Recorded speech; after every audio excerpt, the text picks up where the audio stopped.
හැම දිනකටම සුබ දවසක්.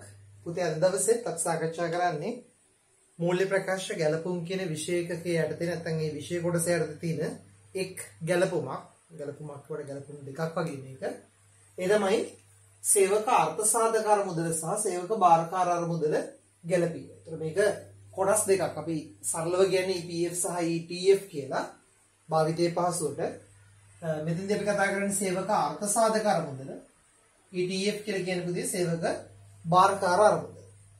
මම මේ සංකල්ප දෙක ගැන මූලික හැඳින්වීමක් කළොත් පුතේ ලංකාවේ කම්කරු නීතියක් තියෙනවනේ. හැම ශ්‍රමිකයෙක්ම තම සේම දායකත්වයේ සැපයීම වෙනුවෙන් යම් පුජ්‍යලයකට උඩ යම්කිසි වැටුපක් ලැබෙන්න ඕන. විශේෂයෙන් පෞද්ගලික අංශේ. එතන මේ පෞද්ගලික අංශේ ඔයාලා අහලා ඇති පෙන්ෂන් කියන එකක් නැහැ. නේද? පෞද්ගලික අංශය ගත්තොත් පෙන්ෂන් කියලා එකක් ඇත්තේ නැහැ. එතකොට මේ පෞද්ගලික අංශයේ සේවකීන් අවුරුදු ගාණක් වැඩ කරනවා. අපි හිතමුකෝ අවුරුදු 18න් වැඩ පටන් ගන්නවා. අවුරුදු 55 වෙනකම් වැඩ කරනවා. 55 කියපුවෝ. මෙයාලපුතේ 55න් පස්සේ රිටයර් වුණාට පස්සේ මේගොල්ලන්ට ජීවත් වෙන්න නිශ්චිත ආදායමක් ලැබෙන්නේ නැහැ. රස්සාවෙන් එන්නුනට පස්සේ පඩි ගෙවන කම්පැනි නේද පුතේ පෞද්ගලික අංශේ නේද? එහෙම නැහැ. රජයෙන් නම් පෙන්ෂන් එකක් දෙනවා. හැබැයි මෙයාලට එහෙම දෙයක් නැහැ. ඒතර මේගොල්ලන්ගේ ඉදිරි අනාගතය සැලසුම් කරන්න අවශ්‍ය කරන මුදල තමයි මේ කාලය තුල මේගොල්ලෝ උපයන වැටුප මත මේ ආයතන දෙක හරහා පුතේ ගොඩනැගෙන්නේ. ඒතර ලංකාවේ තියෙන නීතියට අනුව සේවකයෙක් උපයන වැටුපෙන් නීතියානුකූලව ගත්තොත් EPF එකට ව්‍යාපාර ආයතනයේ 12%කුයි සේවකයා 8%කුයි දායක විය යුතු වෙනවා. ඒ වගේම පුතේ ETF එකට ව්‍යාපාර ආයතනය විතරක් 3%ක දායකත්වයක් සැපිය යුතු වෙනවා. දැන් උදාහරණයක් හැටියට මම මෙහෙම කියන්නම්. දැන් අපි හිතමුකෝ කෙනෙක් රුපියල් 20000ක වැටුපක් ගන්නවා කියන්නේ.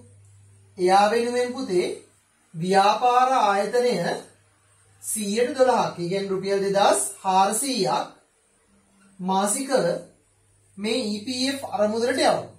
ඊට අමතරව සේවකයාගේ වැටුපෙන් 1600ක්. ඒ කියන්නේ පුතේ මේ දෙකේම එකතුව ගත්තොත් එහෙම රුපියල් 4000ක මුදලක් EPF එකට යනවා. තේරුණාද? දැන් නිකමට අපි හිතමු මෙහෙම අවුරුදු 20ක් වැඩ කරනවා. එයාට එක මාසෙකට රුපියල් 4000 ගානේ මාස 12කට EPF එකට සල්ලි යනවා. නේද? සරල අදහසක් මම මේ ගත්තේ. පුංචි දෙයක් ඔයාලට ඔළුවේ ගොඩනගා ගන්න රස්සාවක් කරනකොට මෙන්න මේ දේවලුත් බලන්න ඕන කියන දේ චුට්ටක් ඔළුවට දාන්න. ඒතර බීදු 4ක් එන්න එපේ. ඒතර මෙතන ගත්තොත් පුතේ 8යි. 8යි කියලා කියන්නේ සුළු කළ ගත්තොත් 80යි 80යි කියලා කියන්නේ 96යි. ඒතර උත්තරේ එනවා පුතේ 9,60,000. ඒතර 9,60,000ක් එයා තමන්ගේ අනාගතය වෙනුවෙන් ඉතුරු කරලා තිනවා මේ අවුරුදු 20ක කාලය තුල EPF අරමුදල. මේකට 103යි පුතේ. ඒතර 20000ට 103ක් කියන්නේ රුපියල් 600යි. එහෙම ගත්තොත් අවුරුදු 20ක් රුපියල් 600 ගානේ මාස 12. අපි සුළු කරලා ගත්තොත් මෙතනත් උත්තරේ එන්නේ 12යි. 12යි කියලා කියන්නේ පුතේ 1,44,000. ඔන්න ඔය මුදල තියෙනවා. ඒතර මේ දෙකටම මේ අරමුදල් දෙකටම පුතේ සාමාන්‍ය පොලියක් හම්බ වෙනවා. හොඳ පොලියක් හම්බ වෙනවා. සාමාන්‍ය 8%ක වගේ පොලියක් හම්බ වෙනවා. ඒතර නිකමට අපි මේ 8%ක පොලියක් ගත්තොත් 8%ක් 7ක් පොලිය ගත්තොත් ඒතර මේ අවුරුදු 20ේ පොලියක් මොනවා වෙනවද මේකට? එකතු වෙනවා. ඒතර කවුරු හරි කෙනෙක් අවුරුදු 55 දී පුතේ ඒ ආයතනයේ රැකියාව නිම කළා. ගෙදර යනවා නම් එයාට සාමාන්‍යයෙන් මුදලක් හම්බ වෙනවා. යම්කිසි මුදලක්. එයාට පුළුවන් ඒ මුදල මේ EPF අරමුදලෙන් සහ ETF අරමුදලෙන් අරගෙන ඒ මුදල් Tamanට යම්කිසි තැන්පතුවක් කරලා උදාහරණයක් හැටියට ෆික්ස් ඩිපොසිට් එකක් දාන්න. නැත්නම් භාණ්ඩාගාර බිල්පත් හෝ භාණ්ඩාගාර බැඳුම් කර මිලදී ගැනීමක් කරන්න. ඒතර එයාට පුළුවන් මොනා කරන්නද? Tamanගේ අනාගතයට යම් මුදලක් යම් පොලියක් ඒ හරහා ලබාගෙන Tamanගේ ඉදිරි අනාගත ජීවිතය සාර්ථක කරගන්න. ඒතර මේකේ තව කාරණාවක් තියෙනවා පුතේ. දැන් හිතන්න මම ව්‍යාපාරයක් කරනවා. මම සේවකයෙක්ට රුපියල් 20000ක වැටුපක් ගෙවනවා නම් මේ කාරණාව හරහා වට පැහැදිලි වෙනවා ඇති මගේ ඒ ශ්‍රමිකයා වෙනුවෙන් මම දරන පිරිවැය පුතේ රුපියල් 20000ට සීමා වෙන්නේ නැහැ නේද මම 20000කුත් ගෙවනවා එයා වෙනුවෙන් මම 2400ක් EPF එකටත් ගෙවනවා එයා වෙනුවෙන් මම ETF එකටත් පුතේ රුපියල් 600ක් ගෙවනවා. ඒතර මතක තියාගන්න මෙන්න මේ කාරණාව. සේවක මුළු වියදම කියන කාරණාව. හොයනකොට සේවකයට පුතේ දල වැටුප එන්නත් ඕන. ඊට අමතරව ව්‍යාපාරයේ විසින් EPF එකට දායක වෙන මේ 12 දායකත්වය එන්නත් ඕන. ඊට අමතරව පුතේ ව්‍යාපාරයේ විසින් ETF එකට දායක වෙන මේ 3 දායකත්වය එන්නත් ඕන. ඒතර සේවක මුළු වියදම කියලා කියන්නේ අපි මෙන්න මේ සංකල්ප පුතේ තුනේම එකතුවට. තේරුණාද? මේක තනිපුජ්‍යල ව්‍යාපාර වලට නම් ලොකුවට බලපාන්නේ නැහැ. හැබැයි ඔයාලට මේ අදහස නිසා තමයි ඕගොල්ලෝ මෙන්න මේ වියදම් තුනම සාමාන්‍ය පුතේ ව්‍යාපාරයක පරිපාලන වියදම් තුල පිටපත් කිරීම කරන්න. බලමු දැන් කොහොමද ප්‍රායෝගිකව ගණන් හදනකොට මූල්‍ය ප්‍රකාශ ගැලපුම් ටික කරගන්නේ කියලා. ඒතර මෙන්න මේ අදහස එන්නේ මේ සංකල්පයේ උඩ ඉඳගෙන. ඒතර සේවකයෙක් වෙනුවෙන් ව්‍යාපාරයක් දරන සමස්ත ව්‍යාපාර සේවක වියදම හොයන්නේ පුතේ ඒ සේවකයාගේ දල වැටුප, ඒ සේවකයාගේ EPF එක, ඒ සේවකයාගේ ETF එක ව්‍යාපාරික දෘෂ්ටි කෝණයෙන් ව්‍යාපාරිකයා විසින් දායක වෙන දායකත්වයක් එක්කම තමයි. පැහැදිලි නේද? ඒතර මම හිතනවා මේ කාරණාව පැහැදිලි කියලා. අපි EPF ETF ෆයිල් එකක් ඕපන් කරන්නේ සාමාන්‍යයෙන් ප්‍රායෝගිකව පුතේ ඕනම ව්‍යාපාරයක. හිතන්නකෝ අපි අද වැඩට ගියා කියලා අද ටක් ගාලා EPF ETF ෆයිල් එකක් ඕපන් වෙන්නේ නැහැ. සාමාන්‍යයෙන් සේවකයෙක්ට පුතේ ප්‍රොබේෂනල් පීරියඩ් එකක් තියෙනවා. ඒ කියන්නේ පරිවාස කාලයක් කියලා එකක් තියෙනවා. ඒක ගොඩක් වෙලාවට ආයතන වල මාස 6ක් තමයි තීරණය කරන්නේ. ඔක මාස 3ට අවුරුද්දට තීරණය වෙන ව්‍යාපාර සංවිධාන තියෙනවා. ඒතර ඒවල පුතේ ප්‍රොබේෂනල් පීරියඩ් එකෙන් පස්සේ සේවකයාව සේවා ස්ථානයේ පිහිටවීම නැත්නම් අපි කියන්නේ පර්මනන්ට් කරනවා කියන්නේ. සේවයට බඳවා ගැනීම කරනවා. එතනින් පස්සේ තමයි පුතේ EPF සහ ETF සඳහා ලියාපදිංචි වෙලා මේකට වෙනම ෆෝම් තියෙනවා. ඒ ලියාපදිංචියෙන් පස්සේ EPF ETF වැටුපෙන් කපලා ඒ අදාළ ආයතන වලට ව්‍යාපාරයේ විසින් ගෙවීම් කිරීම කරන්නේ. ප්‍රායෝගිකව ඕක තමයි වෙන්නේ. ඉස්සරහට අත්දැකීම් ගන්න පුළුවන් නේද? රසාවක් කරන්න බලාපොරොත්තු වෙන්නේ මේ හැමදේම කරන්නේ නේද? මම එන්නම් අද දවසේ පුතේ විෂය එකකට. මේක කොටස් දෙකක් තියෙනවා. කොටස් දෙකට බෝඩ් එක චුට්ටක් මදි. ඒත් කමක් නැහැ. අපි එක කොටසක් විතර කලින් පුතේ නැත්තම් බෑ.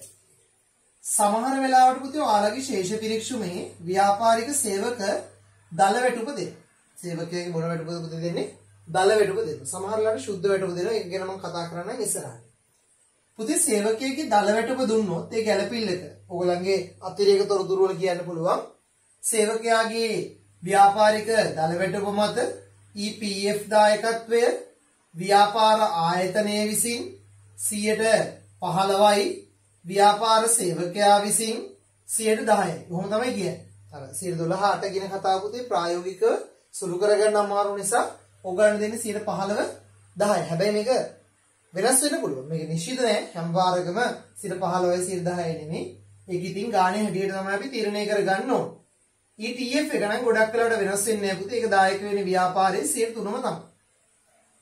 ඒතර යම් ගානක පුතේ හිතන්න ශේෂ පිරික්සුමේ දෙනවා රුපියල් 20000ක පුතේ ව්‍යාපාරික දල වැටුප. ගානේ කියනවා අතිරේක තොරතුරු වල ව්‍යාපාර ආයතනයේ සේවක අර්ථ සාධක අරමුදලට සේව්‍යා 15%ක්ද සේවකයා 10%ක්ද සේවක බාරකාර අරමුදලට 3%ක්ද දායක වේ කියලා. ඒතර එහෙම ගානක් තිබ්බොත් ඔයා මුලින්ම කරන්න ඕන මෙන්න මේ සංකල්ප ටික. මුලින්ම පුතේ මෙයාව අරගෙන හරිද කොටස් දෙකකට ගන්න. කොටස් දෙකකට ගන්න. එකක් ගන්න පුතේ EPF කොටස අනිත් එක ගන්න පුතේ ETF කොටස. නැවත EPF එක කොටස් දෙකකට බෙදන්න. ඒ ව්‍යාපාර ආයතනය සහ පුතේ ව්‍යාපාර සේවකය 15%යි 10%යි. මෙයා පුතේ එතරින් ගන්න 100ට කීයද පුතේ ව්‍යාපාරය තුන. දැන් නිකමට අපි සුළු කරලා ගත්තොත් 20000ට EPF එක සේව්‍යා 15%යි කියන්නේ පුතේ රුපියල් 3000යි. විසිදාහට EPF එක සේවකයා රුපියල් 2000. ETF එක 20000ට ETF එක සේව්‍යා රුපියල් 600. පුතේ මතක තියාගන්න මෙන්න මේ ව්‍යාපාරික අගය අපිට අපේ ව්‍යාපාරික දෘෂ්ටි කෝණයෙන් මේක ව්‍යාපාර ආයතනයේ මොකද්ද පුතේ ව්‍යාපාරයට වියදම වෙන්නේ. ඒතර අපි මේක ගිණුම්ගත කරන්නේ මෙන්න මෙහෙම. EPF වියදම් ගිණුම හර පුතේ උපචිත EPF වියදම් ගිණුම බැල කීයද පුතේ දාන්නේ රුපියල් 300. ඔන්නෝම තමයි 300නේ 3000යි. ඕම තමයි ගිණුම්ගත කරන්නේ. මතක තියාගන්න අපි ව්‍යාපාරික වශයෙන් පුතේ මේ වෙනකොට ගෙවලා තින්නේ ව්‍යාපාරික දෘෂ්ටි කෝණය අනුව ශේෂ පිරික්සුමේ තින්නේ දල වැටුපණන් මේ EPF එක සම්බන්ධයෙන් පුතේ සේවකයාගේ ව්‍යාපාරික 10% දායකත්වය ගැළපිය යුතු නැත. ඒ කියන්නේ ඒක සම්බන්ධයෙන් මුකුත්ම අපිට අදාළතාවයක් නෑ. අපි ඉගෙන බලන්නවත් අවශ්‍යතාවයක් නෑ. ඊළඟට මේ ETF එක. ETF එකත් පුතේ ව්‍යාපාරික දෘෂ්ටි කෝණයෙන් ගත්තොත් මේක මේ සේවකයා වෙනුවෙන් අපි විසින් දරනු ලබන ව්‍යාපාර ආයතනයේ පුතේ ව්‍යාපාර වියදමක්. හරි. ඒ නිසා මෙතනදී විතස්ස කාල වෙන්නේ පුතේ ETF වියදම් ETF වියදම් ගිණුම හර පුතේ ව්‍යාපාර ආයතනයේ උපජිත ETF ගිණුම බැල. අපි අගයක් දාන්න නැතුව මොකද සාමාන්‍ය අගය දාන්න අපි මෙතන දැම්මම මෙතන දාන්න. මේක වෙනස් වෙන ඉතින් අවස්ථාවට. හරි. මේක තමයි මූලික સિદ્ધාන්තය. එතකොට දැන් අපි මේක පුතේ ශේෂ පත්‍රය සහ ව්‍යාපාරික ආදායම් ප්‍රකාශය තුල ගැලපුම් කරනවා නම් මේක එන්න පුළුවන් විකල්ප අවස්ථා ගොඩක් තියෙනවා පුතේ. මම මේ දේවල් ගැන කියන්නම්. මම මේ මූලික අදහසක් යම් තැනකට ස්ථාවරත්වයක් ගොඩනගා ගන්න තමයි මේ හදන්නේ. දැන් මෙහෙම නිකන් අපි ගත්තොත් හරිද? මේක අපි නිකන් ගමුකෝ ආදායම් ප්‍රකාශ උද්ෘතය කියලා. ආදායම් ප්‍රකාශ උද්ෘතය. නිකන් අපි ගමුකෝ මේක මූල්‍ය තත්ත්ව ප්‍රකාශ උද්ෘතය කියලා. මූල්‍ය තත්ත්ව ප්‍රකාශ උද්ෘතය. මෙතනදී අපි ගන්නවා පරිපාලන වියදම් කියලා. ඒතර පරිපාලන වියදම් වල සේවකයාගේ වැටුප කියලා අපි මෙතන දාන්නේ පුතේ වැටුප රුපියල් 20000. හරිද? ඊට පස්සේ පුතේ EPF කියලා දාන්නේ රුපියල් කීයද? මෙතන දායකත්වයේ උනේ රුපියල් 3000. ඊළඟ පුතේ ETF කියලා දාන්නේ අපි රුපියල් වලින් ගත්තොත් කීයද පුතේ? රුපියල් 600. ඔක තමයි ව්‍යාපාරික වියදම. ඊළඟට මූල්‍ය තත්ත්ව ප්‍රකාශයේ පුතේ ජංගම වගකීම් දානවනේ. දැන් මේකේ නම් මම කිව්වේ සම්පූර්ණයෙන්ම කීයක්වත් ජීවල නැහැ. එහෙම නෙමෙයි බදී නේද? සම්පූර්ණ ගාන උපජිතයිනේ. එහෙම වුණොත් පුතේ ඔයා මෙතන උපජිත EPF කියලා දානවා රුපියල් 3000යි. පුතේ ව්‍යාපාරයේ උපජිත ETF කියලා දානවා රුපියල් 600යි. ඔච්චරයි. හරි ඔක වෙනස් වෙන අවස්ථා ටික හොඳට අහගන්න. මේක හරිය වැදගත්. දැන් බැරි වෙලාවත් ඔයාගේ ගානේ ශේෂ පිරික්සුමේ පුතේ දඩ වැටුප රුපියල් 20000ට අමතරව EPF කියලා රුපියල් හිතන්නකෝ තියෙනවා කියලා 1000ක් ETF කියලා දිනවා රුපියල් 500ක්. එකෙන් අදහස් කරන්නේ පුතේ මේ 3000න් දැනට ගෙවලා තියෙනවා රුපියල් 1000ක්. ඒතර ඔයා මෙතනට පිටපත් කරන ගෑන් වල වෙනසක් වෙන්නේ නැහැ. හැබැයි උපජිත ප්‍රමාණය ඔයා දාන්න 3000න් ශේෂ පිරික්සුමේ සඳහන් පුතේ 1000ක්. ඒ ගානට කරාට පස්සේ උපජිත ප්‍රමාණය 2000ක්. ETF එකත් ඒ වගේ. ශේෂ පිරික්සුමේ ETF වගේක් තියෙනවා කියන්නේ පුතේ මේ වෙනකොට අපි ඒක මුදලින් ගෙවපු ගාන. එහෙනම් 500ක් තිබ්බොත් 600න් 500 අඩු කරලා මෙතනට දාන්න ඕන පුතේ රුපියල් කීයකගේ විතරද? රුපියල් 100කගේ විතරයි. ඔන්න ඔය කාරණාව ඔළුවේ තියාගන්න. හරි වැදගත්. මොකද බැරි වෙලාවත් ඔයාට ශේෂ පිරික්සුමේ සඳහන් අගයක් තිබ්බොත් ඒකෙන් අදහස් කරන්න පුතේ මේ වෙනකොට ඒ ව්‍යාපාර සංවිධානයේ මුදලින් ගෙවීම් කළ නැත්නම් මුදලින් ගෙවීම් සම්පූර්ණ කරන ලද අගේ තමයි ඒ තුල නියෝජනය වෙන්නේ. ඒක හරි වැදගත්. මොකද ඒක ඇතුළත් ඔක්කොම ටික බෑ. අපි එමු ඊළඟ සිද්ධියට. ඒ කියන්නේ මම මේක කිව්ව කොටස් දෙකක් තියෙනවා කියලා. එකක් දල වැටුප පැත්ත, අනිත් එක සුද්ධ වැටුප පැත්ත. මම ඒකට එන්නම්. මම මේ ටික මකන්න. මකලා පටන් ගමු. මකන්න දෙයක්වත් නැහැ හරියට බැලුවොත් කමක් නැහැ. මකලා පටන්.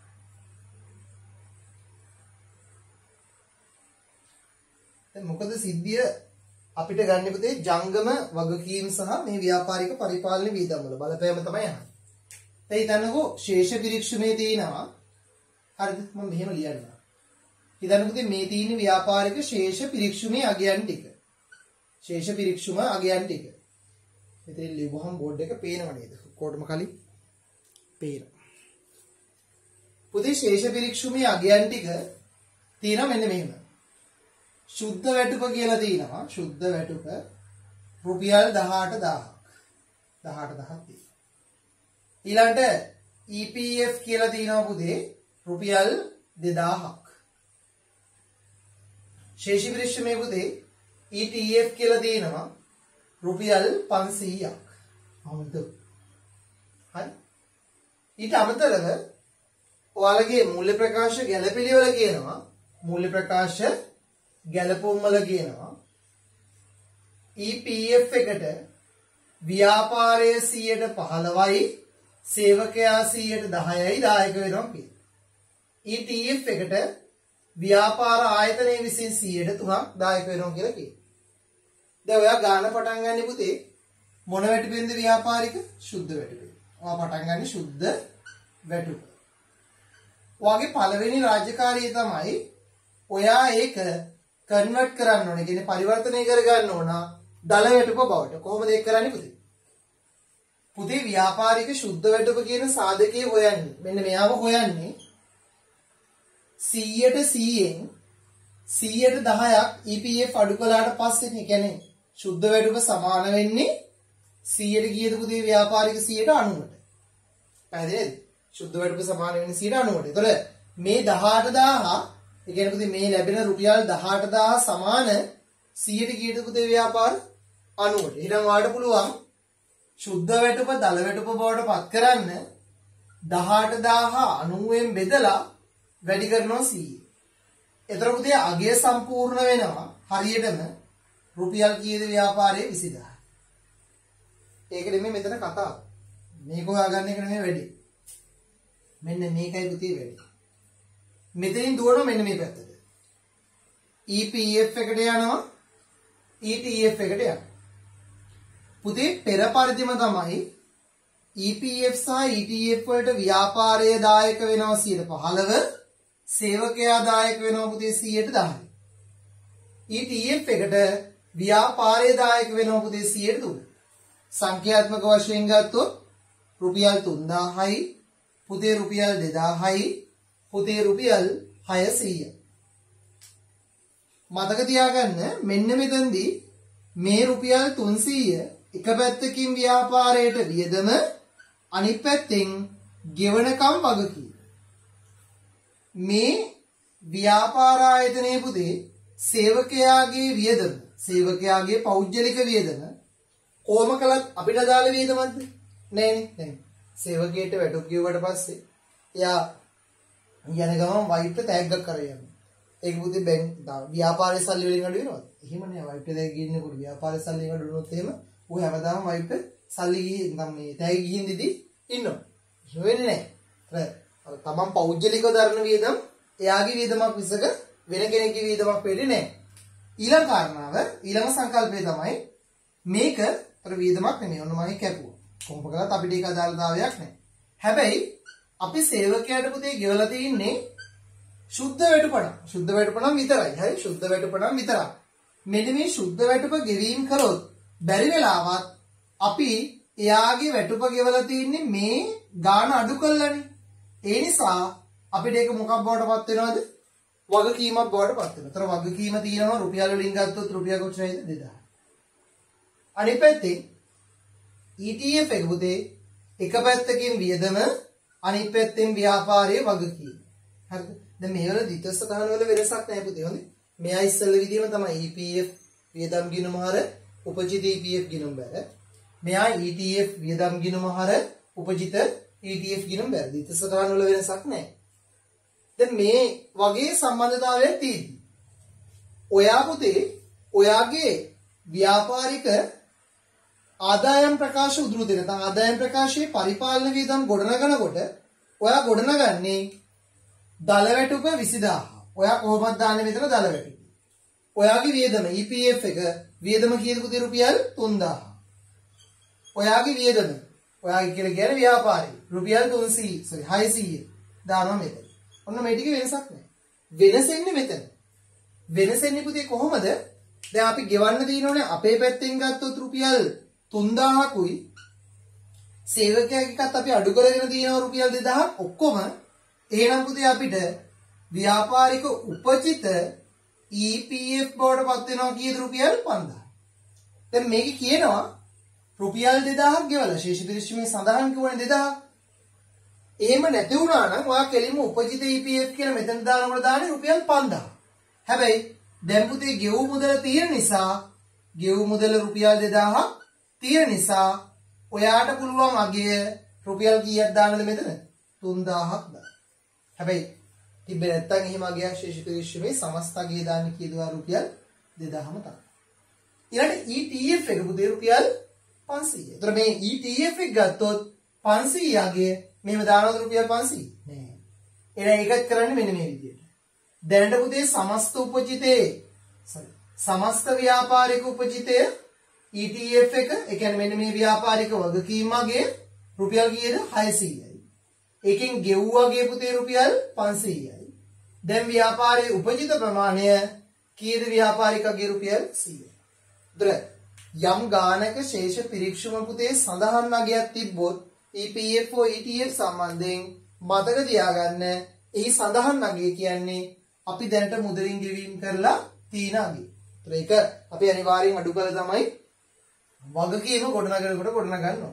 මම හිතනවා මේ සම්බන්ධයෙන් ගැටලු නැති වෙදී කියලා ඒ රිසෙට් කියලා දුන්නා. තේරෙනවද? මම හැමදෙස්සෙම කියනවා මේ YouTube නාලිකාව හරහා මම කිසිසේත්ම බලාපොරොත්තු වෙන්නේ නැහැ සල්ලි අය කිරීමෙන් පන්තියට ගෙන්වා ගැනීමට ළමයි. ඒකයි මේ හැම දෙයක්ම උඩේ A to Z කියලා දෙන්නේ. හැබැයි සමහර විට සමහර දේවල් කොච්චර කරත් සමහර දේවල් මගේ ඇරෙන්න පුළුවන්. සමහර වෙලාවට විභාගයට ප්‍රශ්න ඇවිල්ලා තියෙන ආකාරය නෝබුදේ මේ ගැළපිලි වල යම් යම් වෙනස්කම් අපිට කරන්න වෙන අවස්ථාවලුත් තියෙන්න පුළුවන්. ප්‍රශ්න ගැටළු වෙන්න පුළුවන් ඊට අමතරව ගොඩක්. මම දන්නවා සාමාන්‍යයෙන් පාස් පේපර්ස් ටික කරද්දී උනත් ඕගොල්ලන් ගොඩක් ඉර වෙන තමයි මේ ටික. ඒ නිසා මේ සම්බන්ධයෙන් හෝ අර කරලා තියෙන හැම වීඩියෝ එකකම මොන හරි ගැටලු සම්බන්ධයෙන් තියෙන දේවල් අනිවාර්යයෙන්ම කියන්න මම පුළුවන් ඉක්මනින් දාන්නම්. ටිකක් කාර්යබහුල නිසා ගොඩක් වීඩියෝස් කරගන්න අමාරුයි.